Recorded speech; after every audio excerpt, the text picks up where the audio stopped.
And now it's time for Crocheting with Ron. Wait, that can't be right. Now it's time for Oh, okay. Now it's time for Crotchety Old Ron. That makes much more sense. You're listening to The Ron Van Dam Show on New England Broadcasting. Ron Van Dam is an experienced talk show host. Do not attempt to try this at home. Good morning, good afternoon, good evening, good night. It's the Ron Van Dam Show. Hey, thank you. Hold on tight, things can get a bit weird, if you like that sort of thing. Thank you very much for the standing ovation. You can sit down now. No, you can sit down. Oh, you're leaving. Oh, I'm sorry. Okay.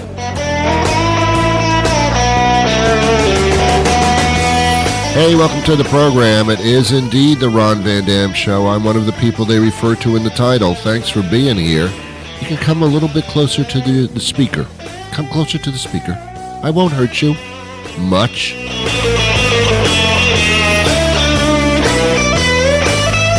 This is a mental exercise in futility. And I don't know how it's going to end up, but we'll find out together.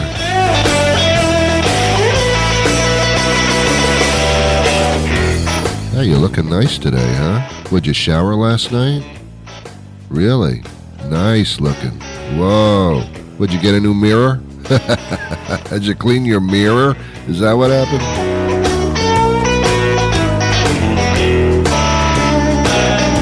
I like to start out the show by complimenting people just as I did, because it makes us feel closer in a superficial manner, which is really what it's all about, isn't it?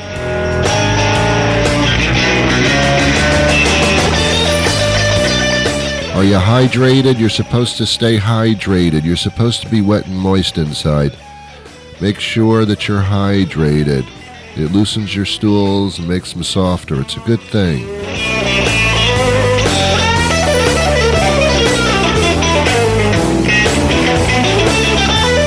Of course, staying hydrated means you have to pee every 10 minutes, but you take the yin with the yang. You know what I'm saying?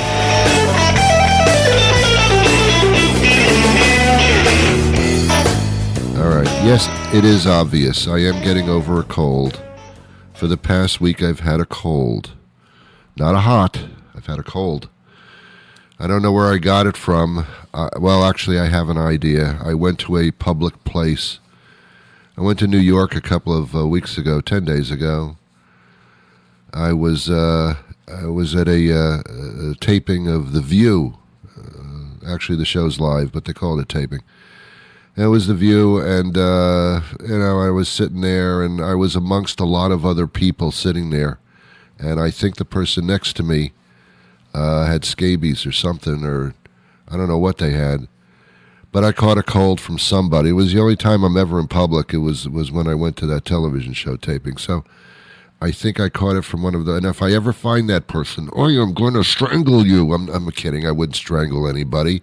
I would loosely put my fingers around your neck in a uncompromisingly scary way. But I would never hurt you. So I've been dealing with this cold, and I haven't had a cold in a while. Wasn't the pandemic really great for that? I mean, horrible for people that died, no question about that. But at the same time, we were washing our hands every 10 minutes. And I through the whole thing, I never got sick from anything. COVID, cold, nothing.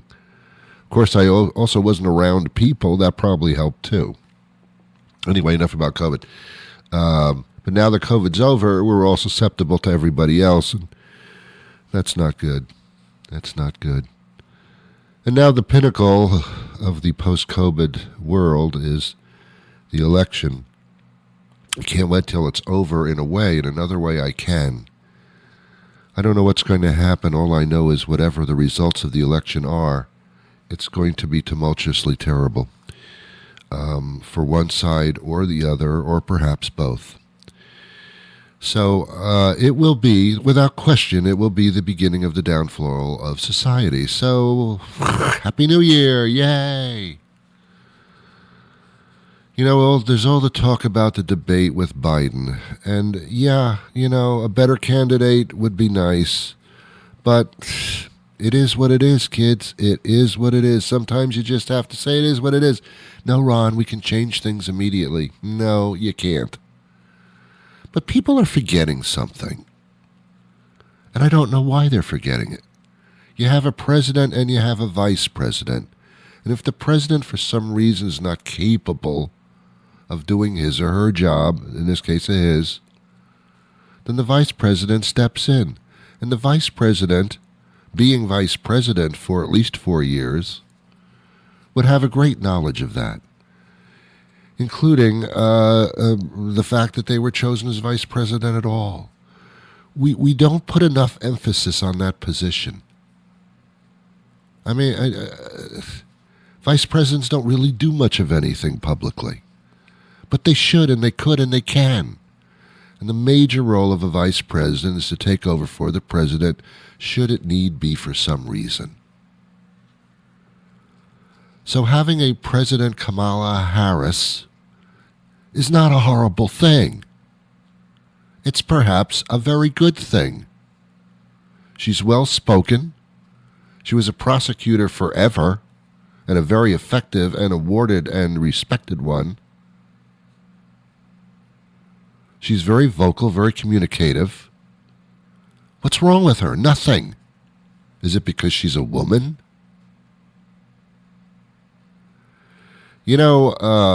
That's really our problem. If Biden for some reason cannot continue, she steps in. Okay, what's the problem? I don't understand what the problem with that is. That's the idea. That's why those vice presidents are there. And politically, that's a million times better than having Trump as president and watching the dictator take over now that the Supreme Court has said anything that the president does as an official duty, which is everything within that 4-year period, is free from any type of prosecution or wrongdoing. Oh, great. That's all he needed. Now it's retribution on steroids. Those that dare speak against him can literally be silenced. I don't know how you can even go there, but I don't know. Anyway, there's nothing wrong with a Vice President Harris becoming a President Harris. There's nothing wrong with that. It's just fine. It's just fine. If you're voting for the ideas and the drive and the progression of the party, then it doesn't make any difference who's at the helm. They all do it. And by the way, except for in the case of Trump, where he runs the show, period. On the other side of the ticket there, the Democrats, they're pretty much a team. They discuss things, they go through it, they have things going on. And the president and the vice president and other people, they listen to each other. And they take advice and they throw it around. The Trump side, no. They don't throw anything around. It is Trump's vision and nothing else. So my choice is quite obvious. And what I'm saying here is don't be so scared of President Harris if it comes to that. It's okay. It's all right. The first woman president. I like it. I think it's about time. That's actually way past due. Other countries have all had them. We haven't. We're so damn progressive, right? This thing with men presidents hasn't worked out all that well. Really hasn't. Never has. Give a woman a shot, and this is one way of doing it. So I don't know what your problem is. And if you're on the fence and you don't know which side to go with the one with a possible President Harris in the near future. So what? Sounds good. Sounds actually preferable in some sense. So what's your problem? What's your problem? Would you ever pose the question to a independent who hasn't made up their mind yet? And I don't know who wouldn't have made up their mind by now. Yeah, I watched the debate, and Biden, I've seen him a lot better not long ago. I don't know if he had a bad day. Look, I had a cold, and yeah, I wasn't performing well. Of course, on a debate stage, under the gun like that, I probably would have done better, but it's not the point. I respect what Biden has done and what he's gone through. Do you know there's not a president that hasn't turned gray-haired after 8 years? They all turn gray. It ages you. Got the weight of the world on your shoulders. It's a rough deal.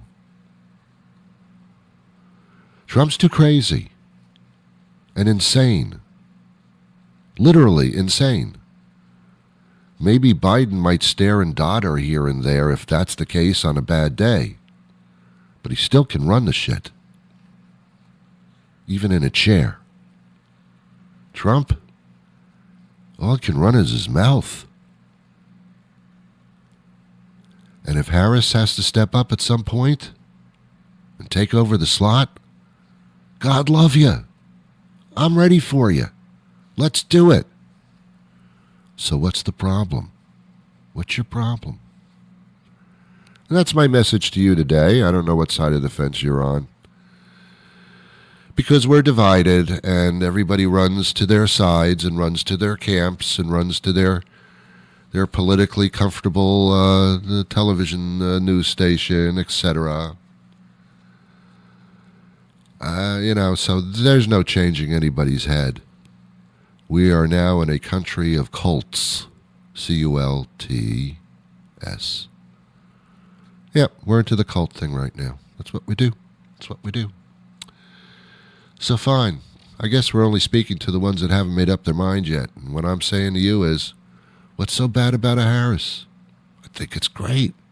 I love it. It's not how well you do, it's how well other people can shoot you down. That's our political system. That's how we run our country. That's how we choose people to run the country. It's not what they can do, it's what the other people can do to knock you down. Who's more clever to tarnish? Who's more clever to demoralize and defame you? Which party? Those are the ones that win. The ones that are good are at knocking other people down. That's not what I want. That's not what I ever wanted. It's not what this country ever wanted. A display of being able to shame and destroy the other person. That's what we vote for? Mm-mm. Not in my camp, ladies and gentlemen, not in Camp Ron. It's a weird thing. All right, let's move on to another subject, shall we? Shall I? Shall we both do it together? Let's hold hands. No, let's not. Still have a little cold. Actually, don't come too close to the speaker. Although I think it's safe. Technologically, I think it's safe. My guest today, coming up shortly. Not that my guest is short. I don't know the height of my guest. I don't check that out ahead of time. We're going to talk about social media again. Yep, well, what could be more involved in our lives than social media? I say that social media has become more of a problem than it has an enjoyment. Especially for children, because it's changed their entire childhoods. You can disagree with me if you want. There's no point. Social media has changed your children. It's changed society. It's changed everything. And when something good comes along, there'll be people that will turn it into nasty, horrible situations. And that's what they did with social media. So, what do we do about it? Well, not much. I think the political season is kind of showing you how bad social media can actually be for us. How in simpler times, we didn't have these problems. Now we do. Social media can depress you, can make you feel overwhelmed. it's not good. If only social media could be used for only goodness, that would be great. But that's not the way this thing works.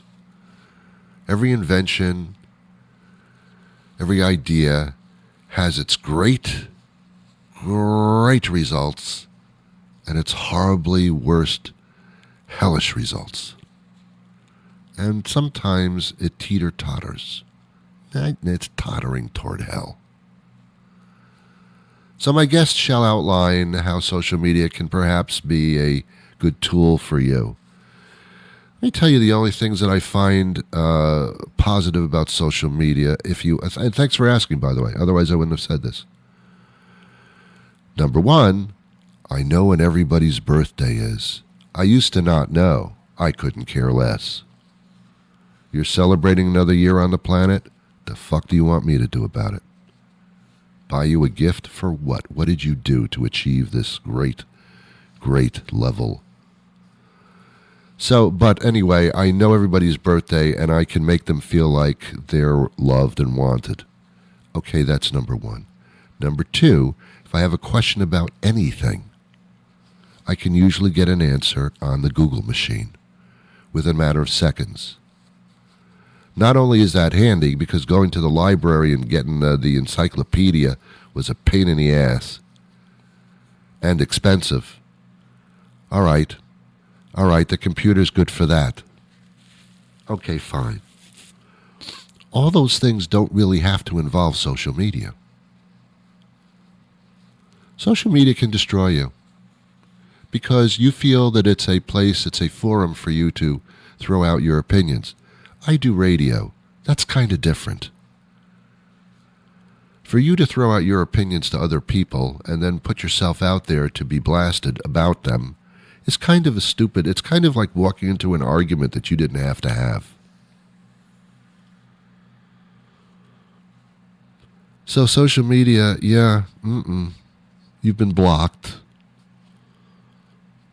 So what? It's just all so...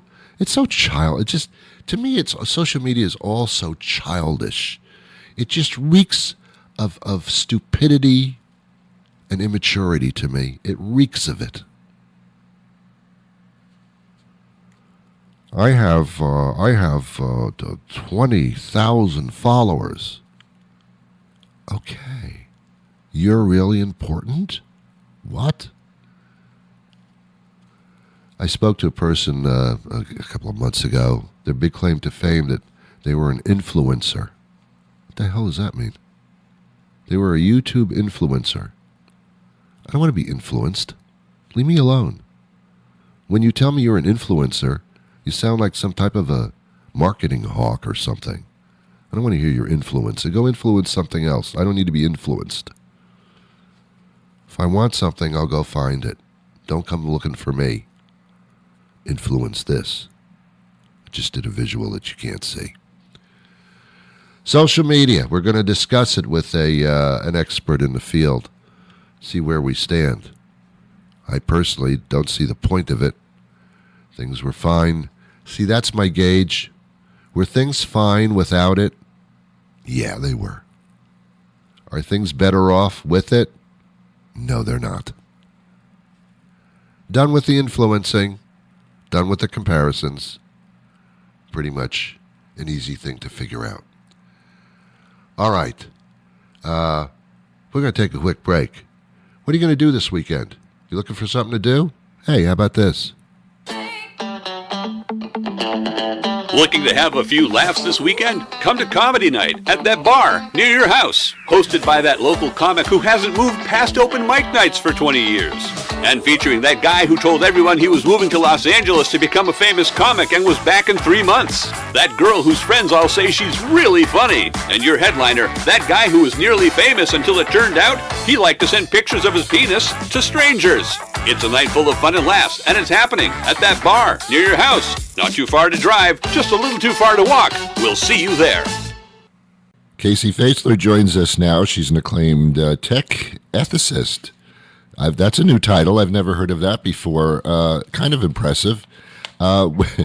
This is a topic that is very, very much in the forefront, and that's social media and how that affects us in our society.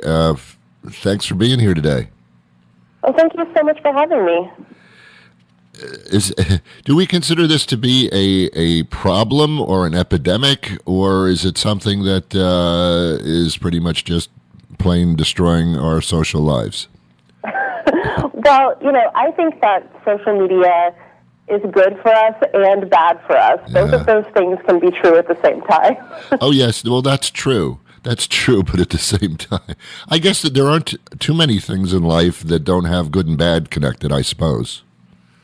I think that's true. I mean, but one of the important things is that we can take at least some control over our social media experiences. Yeah, the problem is that these technologies and similar situations are thrusted upon us so quickly that we don't have time to figure it out. We just get into it, and then we find ourselves in it. But I guess it's more than that.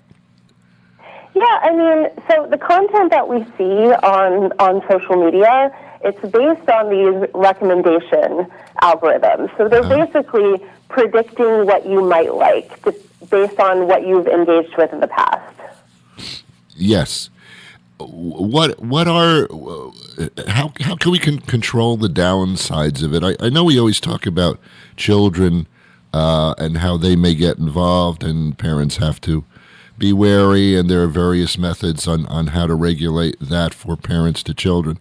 But I find as many adults getting drowned in that particular world and not even realizing it, sort of like gambling or alcoholism or something.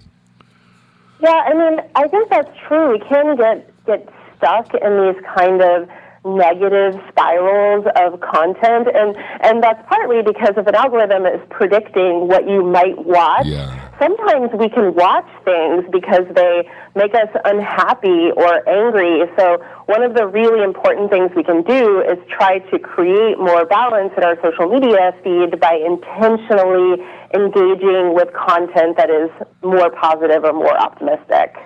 Yes. Is there some way for me as a consumer, besides blocking things that I don't like, is there some way for me not to have to put up with the negativity that gets involved with this situation? Yeah, blocking things that you don't like, or just scrolling quickly past things that you don't like, but also intentionally engaging with content that you do find uplifting or positive. So, there are lots of ways you might find that kind of content. Sometimes I just go on social media and search for dogs. Another way is that LG has created this Optimism Your Feed playlist, and the whole point behind that is that they've curated this content for you if you want to, watch some things that might help retrain your algorithm a little bit to show you more positive content. Yes. So it can affect our mental health in a positive, I have a lot of friends that I don't know who they are kind of way, or it can be in a negative sense where people actually have gone into some incredible psychological concerns here accordingly because they've been shunned or something like that. Yeah, so, I think that social media has some really great power to connect us, to bring communities together, to help you see content that you want to see, but you have to be really reflective about how it's making you feel, which is also something I think parents can do, is talk to their kids about social media. Yeah, absolutely. There's no question about that, because we regulate everything with kids. We don't let them run around the house and stick their heads in the oven. I mean, we regulate our children, so there's nothing wrong with that. I'm just concerned about the negativity, and I know that's part of what you're talking about here. I don't know. That's you talk about inspiring optimism, and how physically do you do that? Yeah, I mean, so for me, I tend to think about the kind of content on social media that makes me feel better or feel more optimistic about the world. I mean, this is going to look different for everyone. And, the Optimism Your Feed campaign is just one example of content that might be good for some people, and it's one place to start. But you can think about what is going to make you feel better, just to bring some balance. I mean, we don't want to shut out all of the negative things that are happening in the world, but it's really good to have some balance so that you don't just end up doom scrolling. Yeah, I guess there's a difference between negativity and anger, and sometimes the anger gets overridden, but so does it in society, I guess. I mean, even if there wasn't social media, I run into angry people all the time, and I want to walk the other way, so I guess it's the same thing. Yeah, absolutely. I mean, sometimes we watch things on social media or on the news or or talk to people because things make us angry, and that happens every once in a while. But it's really good to have some balance. Like it's that being caught in these negative spirals that can really badly impact our mental health. As I referred to a little bit earlier, alcoholism and gambling. I mean, I'm not saying that that's absolutely the case, but it is obsessive type of personality behavior. And do we limit our times on social media? How do we handle that phase of it to the point where we're not just like thrown into the depths? I know if I leave the house and I don't have my phone with me, it's like, oh my God, I got to go back. And that's kind of weird to me, but I do it. Yeah, I think that's a really important part of being reflective as well. Either tracking how much time you're spending on social media, or just thinking, how long have I been on here? Is this scroll session making me feel better or worse? Yeah, that's a good question. Yeah, it's something someone should ask themselves, no question about it. Now, Casey, as you mentioned, there are some companies that are actually on the side of making it more effective and more optimistic, and they're starting to participate, I understand. Yeah, there are a lot of ways that people are trying to address this problem. Of course, some of the social media companies themselves are trying to put some things in place to help with this. And then we have some external companies. So LG Electronics has this Optimism Your Feed campaign for one way to kind of get more optimistic content in your feed. They got some popular creators to make positive videos so people can scroll through this sort of fun playlist when they're getting tired of all the negative content. Good. Okay. So where do we go for more information to get the specifics about how we can navigate this? Oh yeah. So that one example, the Optimism Your Feed campaign, is on LG's socials. And again, I think that just being more reflective on your own as well, I think will really help people think about what's going to be good and bad for them. Very good. Casey, it's been a pleasure. I appreciate your time today. Well, that'll do it for me today. Thank you to my guest, and thank you to you for being here. You are so special to me in a way that I can't even really express, so I'm not going to do it. But you are a special person. You are. Everybody's special unto themselves. Respect that. I don't know why I said that. I'm feeling very kumbaya right now for some reason. I'm feeling like if we all just shook our heads and got all this crap shaken out of it, we'd all be pretty much on the same page. But for some odd reason, we're all over the place. We're all over the place. We can't focus. We don't know what to do. We're frantic. And well, you should be. I'll be back again tomorrow with a brand new show. This is a horrible way to end the program. Make it a wonderful day. Until next time, I wish you peace.